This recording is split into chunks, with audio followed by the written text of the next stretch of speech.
Buenas tardes, queridos hermanos, ¿cómo están?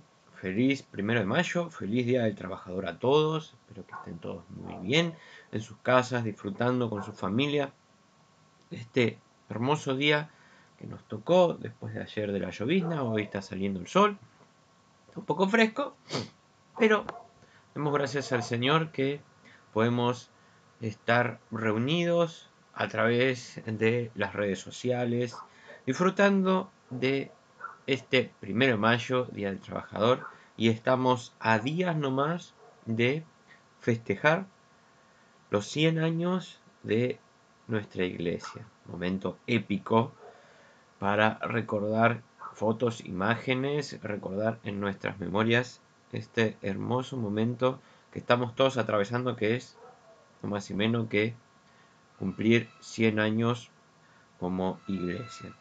Queridos hermanos, seguimos en 1 Corintios. Este capítulo que vamos a ver hoy y el próximo miércoles es un capítulo en donde a mí me ha atrapado mucho, no solo esta vez que lo estamos trabajando todos juntos, sino la primera vez que lo leí me atrapó demasiado. Es un capítulo en donde nos invita a reflexionar cómo, digamos, personas y hasta en la actualidad misma se entremezclan las cosas, ¿no? Muchas cosas que se van mezclando. Pero vamos, antes de seguir adelantando cosas, vamos a entrar directo al estudio de la palabra en 1 Corintios, capítulo 8. Vamos a ver del versículo 1 al 6. Y antes de dar inicio a la lectura, vamos a orar al Señor para que nos esté guiando en este culto 1 de mayo, Día del Trabajador. Gracias al Señor y gracias a todos ustedes que estamos compartiendo este momento a través de las redes sociales. Amado Dios, Señor nuestro, te damos gracias por este día, Señor. Te pedimos, Señor, que nos guíes en este estudio, Señor. Te pedimos y te damos gracias, Señor, por este 1 de mayo, Señor. Te pedimos que nos guíes, ilumines a los líderes, Señor. Guíanos a todos los trabajadores, Señor, a hacer un mejor espíritu en nuestras labores, Señor. Te pedimos, Señor, que nos uses de ejemplo para otros, Señor. Guíanos en este estudio, Señor, y guíanos en crecer en tu sabiduría. En nombre de Cristo Jesús. Amén. Y la palabra del Señor en 1 Corintios capítulo 8 del versículo 1 al 6 dice: En cuanto a lo que se ofrece a los ídolos, es cierto que todos sabemos algo de eso. El conocimiento envanece, pero el amor edifica.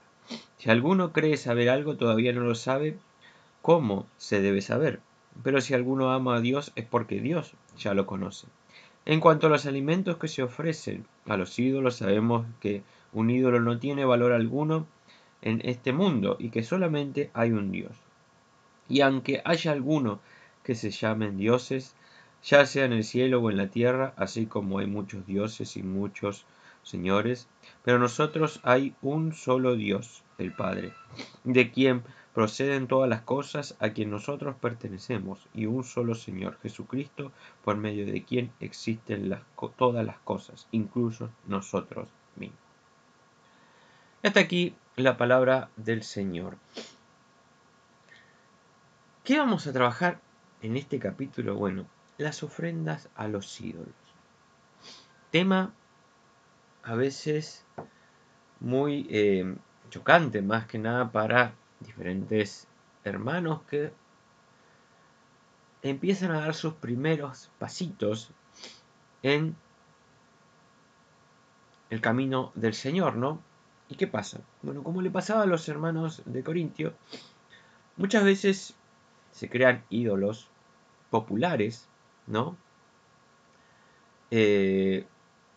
O ídolos de religiones que están en la popularidad de la gente y sin darnos cuenta muchas veces se entremezclan y las personas se empiezan a hacer un poco, digamos, de salsa, ¿no? Dice el Señor: en cuanto a lo que se ofrece a los ídolos, es cierto que todos sabemos algo de eso, ¿no? Es casi conocimiento de esa época y hasta en la actualidad. Bueno, que hay gente que se dice cristiana y de pronto tiene aptitudes o lleva simbología, ¿no? Sin darse cuenta, cuestiones culturales populares que responden a ofrendas o actitudes a ciertos ídolos. Ejemplos en la actualidad. Bueno, sabemos que hay diferentes ídolos, tanto paganos como dentro del catolicismo, ¿no? Algunos son aceptados, otros no, son ídolos populares, bueno. Y sin darse cuenta, muchas personas llevan su simbología, ¿no? Desde una cintita de color hasta, no sé, un collar, un arito. ¿Y qué dice Pablo? Bueno, el conocimiento envanece, pero el amor edifica, ¿no? Bueno, aceptamos, ¿no? Pablo quiere decir que, bueno, el amor va a edificar, ¿no? Dar el ejemplo, como Pablo siempre dice, y eso va a hacer que la cuestión cultural hacia los ídolos vaya, digamos, desapareciendo y actuando de una manera madura como un cristiano que adora al Señor, ¿no? El conocimiento envanece. Bueno, muchas veces hay personas que se creen conocer, juzgar su propio conocimiento, el conocimiento cultural, creando arrogancia, ¿no? Y esa arrogancia lleva al pecado, a no aceptar de manera sabia el consejo de Pablo o el consejo de líderes que están, bueno, diciendo: mira, hermano, esto responde a un ídolo y no es la mejor manera. Ejemplo: hace tiempo nosotros con mi esposa viajamos a una misión en donde las bases, digamos, sociales, culturales, fueron marcadas por la Iglesia católica, ¿no? Entonces, aptitudes sin darse cuenta cuando la gente del pueblo se fue convirtiendo, ¿no? Mantenían algunos cuestiones, rasgos de esa adoración a los ídolos. Sin darse cuenta, muchas hermanas contaban que tenían figuras de ídolos, de vírgenes y demás en sus casas de casi el tamaño de un niño de 10 o 11 años, ¿no? Habían aceptado al Señor, estaban aprendiendo, guiándose, hasta que, digamos, maduraron espiritualmente y descartaron esas figuras, ¿no? Fue un proceso en donde los misioneros, ¿no? La pareja misionera, bueno, fue un trabajo de a poquito, guiándolos en el amor, a que conozcan realmente cuál es el camino. Es el Señor y es el único verdadero, ¿no? Pero si alguno ama a Dios es porque Dios ya lo conoce. Bueno, cuando aceptamos al Señor plenamente, al 100%, esos ídolos como esas hermanas tenían en su casa, ¿no? A veces sin saberlo, rindiéndole culto, plantándonos una velita, un saumerio y demás, sin darse cuenta, estaban adorando a otro ídolo. Estaban adorando a un ídolo dentro de, bueno, de otra religión, de otro pensamiento, hasta que aceptaron cuál era el verdadero camino, que es el de Dios, y que Él los conoce y los ama. En cuanto a los alimentos que se ofrecen a los ídolos, sabemos que un ídolo no tiene valor alguno en este mundo y que solamente hay un Dios. Bueno, como les decía, acá trae el tema de los alimentos porque en la época, hasta uno lo ve cuando el Señor Jesucristo se enoja por los diferentes comercios que había fuera del templo, ¿no? En la época era en Grecia como en diferentes partes se hacían grandes centros comerciales, ¿no? A los alrededores o inmediaciones de algún templo, iglesia. Se vendían animales, estos animales eran muchos comercializados para ser sacrificados para adoración de un ídolo, ¿no? Sabemos que, bueno, el Antiguo Testamento marcaba el tema de dar holocaustos, en donde se sacrificaban en base a tu poder económico, le haces un sacrificio al Señor, ¿no? Con Jesucristo todo eso, digamos, pierde toda legitimidad, se resignifica, ¿no? Ya no es necesario que se hagan esas cuestiones de venta de animales, sacrificios y demás. En Grecia continuaba, ¿por qué? Porque había ídolos a la religión griega, diferentes dioses, deidades, como uno ve en el secundario, ¿no? Un politeísmo amplio, donde se rendían diferentes cultos. Estos hermanos de Corintios, base griega, arrastraban algo de esa simbología, arrastraban esas cuestiones culturales en donde Pablo les dice, bueno, esto hay que romperlo, hay que modificarlo. ¿Cómo lo vamos a edificar? A través del amor, a través de la madurez espiritual en el Señor, ¿no? Crecer en el Señor para que esas cuestiones vayan quedando hacia ir borrándolas de nuestras vidas diarias, ¿no? De nuestro dar un buen ejemplo como cristianos. Era algo de la época en donde el tema de los alimentos, ¿no? Hoy uno, no sé si han visto muchas veces en las calles o en diferentes altares paganos y demás se ven cuestiones de, no sé, botellas de whisky, pedazos de animales y demás. Cuestiones paganas en donde, bueno, para la época, hoy en día a nosotros nos parece algo horrorífico. Para la época era algo, digamos, pseudo normal. Era algo del común que un templo, los templos mayormente estaban muy cerca de plazas centrales, ¿no? Si van a los pueblitos chiquitos, miren, siempre hay la parte municipal, o sea, la parte civil, la parte religiosa, una iglesia y demás. Y a las mediaciones o alrededor, justo en el medio, hay una plaza en donde se hacen grandes cuestiones culturales, comercio y demás.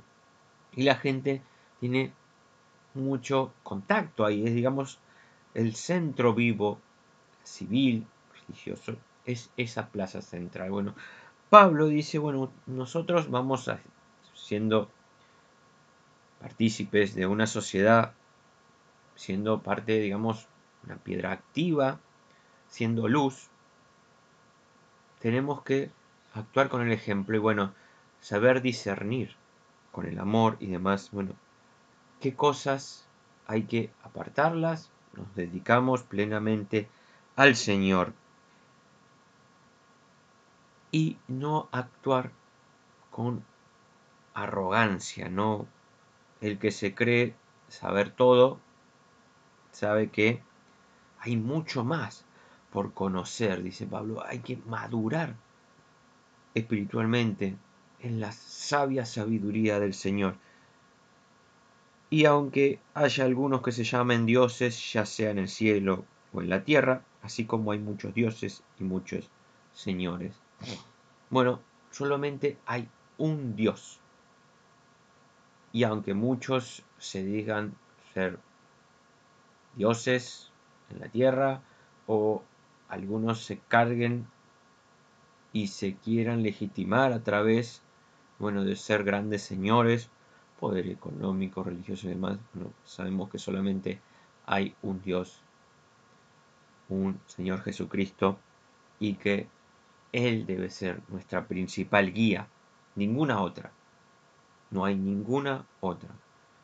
Debemos llegar a la madurez, al crecimiento espiritual, a la sabia sabiduría, en donde tenemos que despojarnos de todos esos ídolos culturales arraigados muchas veces a antepasados familiares, arraigados a cuestiones culturales, ¿no? Todo eso ir despojando de esa vieja levadura, porque volvimos a nacer. El bautismo nos hace ser nuevos personas, nuevos seres en Cristo, y es es la base en donde empezamos a crecer constantemente espiritualmente y llegar a estos puntos en donde muchas veces arrastramos inconscientemente y llegar al punto de la madurez de decir, bueno, como esas hermanas en esa misión, ¿para qué tengo tremenda figura de una virgen que el único que hay es el Señor Jesucristo, es Dios el camino? Vamos a despojarnos de esto. Y esas señoras, con el tiempo, con el amor, sin actuando con arrogancia, y sus líderes sin actuar con, digamos, imposición bruta, actuaron con el amor, fueron construyendo un hermoso camino en el Señor hasta llegar al punto de que, bueno, todo esto no es necesario. Las grandes fiestas culturales en adoración a ídolos de diversas culturas y demás, dejamos de lado.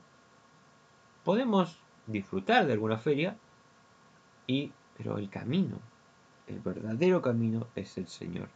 Para nosotros hay un solo Dios, el Padre, de quien proceden todas las cosas y quien nosotros pertenecemos. Un solo Señor Jesucristo por medio de quien existen todas las cosas, incluso nosotros mismos. Ese es el camino. Un solo Dios, un Padre y un Señor Jesucristo. Uno solo. Ese es nuestro camino a ir. Vamos construyendo esa madurez con los años. Si sos nuevo, si son nuevos los que nos están viendo y demás, ir despojándonos y ayudando a los nuevos a ir despojándose de esas pequeñas simbologías que sin darnos cuenta muchas veces las llevamos desde una cinta roja, desde tener, no sé, alguna figura en nuestra casa y demás, ir despojando de eso. O desde hoy en día que muchas veces se ha escuchado de, no sé, tener tal piedra y tocarla y abrazarla y no sé qué con la piedra y con el árbol. El árbol va a seguir siendo un árbol, es creación del Señor, la piedra también. El Señor es el único camino. Él es el único. No hay otro. No hay ni piedras, ni figuras, ni nada. Ni muñecos colgantes, nada. Él, su palabra, su guía, el Espíritu Santo. Eso es el único camino que hay que transitar. Es a veces muy, al principio medio trusco, digamos, ir borrando, ir sabiendo discernir que sin darse cuenta estamos enganchados en una cultura y arrastramos cuestiones culturales, y otra es ir sabiendo, bueno, este es el verdadero camino, es el camino del Señor, esto hay que dejarlo de lado y seguir este. Queridos hermanos, vamos a terminar este capítulo presencialmente. Es muy interesante porque hay muchas cosas en nuestras vidas diarias, en nuestra cultura, una hermosa crisol de culturas, todas a veces convulsionando entre sí en la Argentina y en otras partes del mundo también, en donde simbologías y cuestiones culturales se arrastran sin darse cuenta. Ahora, cuando tomamos eso, no sé, un color en una ropa, en una prenda, despojamos del ídolo y demás, y le cargamos del Señor Jesucristo, todas creaciones de Él y demás. Ese es el verdadero camino. Dejar ídolos, dejar cuestiones, a veces despojar la cuestión de nuestra vida diaria, desarraigar y saber que el Señor Jesucristo es quien nos debe guiar y madurar en Él. Es un proceso, es largo, a veces nos invita a desafiarnos, porque hay simbologías muchas veces que se transmiten de generación en generación. Y saber dar el corte y decir, bueno, el Señor Jesucristo es mi verdadero camino. Aquí volví a nacer, nazco en Él. Ese es el desafío que nos proponemos. Tenemos que madurar y ayudar a madurar a la sociedad o a donde estemos. En donde no se enganchen en cualquier cuestión que escucharon de la tele, no, porque si, no sé, oro o no sé, hago respiración tantas veces a una figura de un gordito con orejas, no sé, voy a entender más la sociedad y demás y no sé qué. Queridos hermanos, este es el verdadero camino, el camino del Señor, cómo trabajamos, cómo nos movemos y cómo damos el ejemplo de un cristiano. Queridos hermanos, feliz 1 de mayo. Vamos a terminar este apasionante capítulo. A mí me encanta estas partes de la cuestión a veces simbólica que se trabaja Pablo. A mí me apasiona mucho esto y verlo en nuestro día a día y saber aprender con el tiempo a discernir, ¿no? Bueno, esto es de acá, esto de acá, esto de allá. Este es el verdadero camino, es nuestro camino, mi camino, el camino tuyo, que tiene que ser. Queridos hermanos, vamos a orar para que el Señor los bendiga, gracias al Señor, este hermoso día, el 1 de mayo, y que puedan aplicar esto y vayan abriendo los ojos y viendo cada vez más cómo discernir, ¿no? En nuestra cultura multicultural de muchas cuestiones simbólicas que sin darnos cuenta están ahí. Y esos ídolos muchas veces están ocultos sin darnos cuenta. Amado Dios, Señor nuestro, te damos gracias, Señor, por este hermoso día, Señor. Te damos gracias, Señor, por 1 de mayo, Señor, por tu guía, Señor, a crecer, a madurar en ti, Señor, con el amor que tú nos tuviste, Señor. Señor, te pedimos que nos guíes en una sana, santa sabiduría, Señor, para saber discernir y madurar constantemente en tu enseñanza, Señor. Te pedimos, Señor, que nos guíes en este día, en nombre de Cristo Jesús. Amén.